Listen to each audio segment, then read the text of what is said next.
Slovenská demokracia oslavuje veľký deň. Po rokoch frustrácie, hnevu, nevyšetrených chaos a rozkradnutých miliónov sa poprvýkrát v slovenskej histórii za mreže dostane osoba, ktorá mala slúžiť tejto krajine, ale namiesto toho rozkrádala štátny majetok.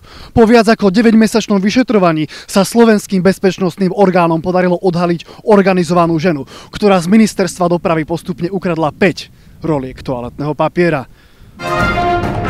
Polícii sa podarilo dolapiť upratovačku ministerstva dopravy, ktorá postupne odcudzila toaletný papier obstaraný v celkovej hodnote 2 milióny eur. Zlodejka chcela svoju vinu nadľahčiť tým, že učiteľský plat jej nevystačí, na ministerstve si privyrába a toaletný papier nosí svojmu dlhodobo chorému synovi do nemocnice.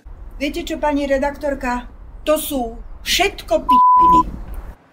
Určite sa pýtate, ako sa táto obludná krádež podarila.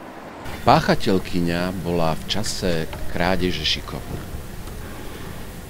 Disponovala dostupnosťou vecí potrebných. A respektíve vyhrala. Ale vojnu sme vyhrali my. Zboru sa osvedčila spolupráca s kamerami v budovách, nakoľko z nej profanovali.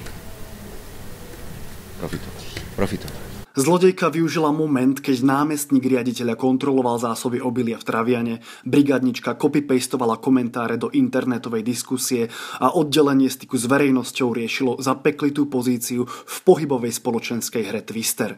Vkradla sa na záchod, kde sa za neznámych okolností zmocnila toaletného papiera a vychádzajúc si rolku ukryla pod oblečenie.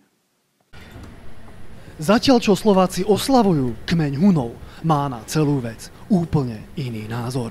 Jakana Jokaja. A čakajte šaguk na non kat dinon. Dinon kat čanen karantan čakan. A čakajte muken fuken.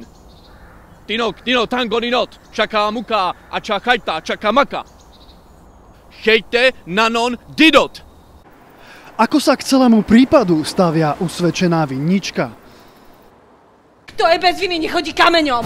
Toto nehorázne vyjadrenie postavilo na nohy celú politickú obec a nenechalo chladnými ani ľudí na najvyšších miestach. Pán premiér odkazuje, že keď majú nevinní hádzať kameňom, tak už poriadne. Preto sa rozhodol zvolať historicky prvé slovenské kameňovanie. Uskutoční sa v Komiaticiach a svoju účasť potvrdili súčasné hviezdy ako Kaliňák, Počiatek, ale aj Staré Esá, Malchárek a Palacka. Pán premiér srdečne pozýva všetkých čestných Slovákov, nech si prídu hodiť aj oni.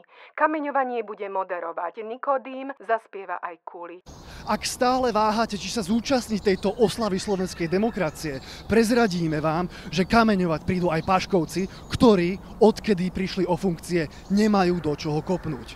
Pre konečne kritickú televíziu bakalár Radomír Krtko. V dolinách kvitne kvet, ktorý lásku nám dáva, jeho jas v tmavom ráne vždy svieti ako prieždenie. V dolinách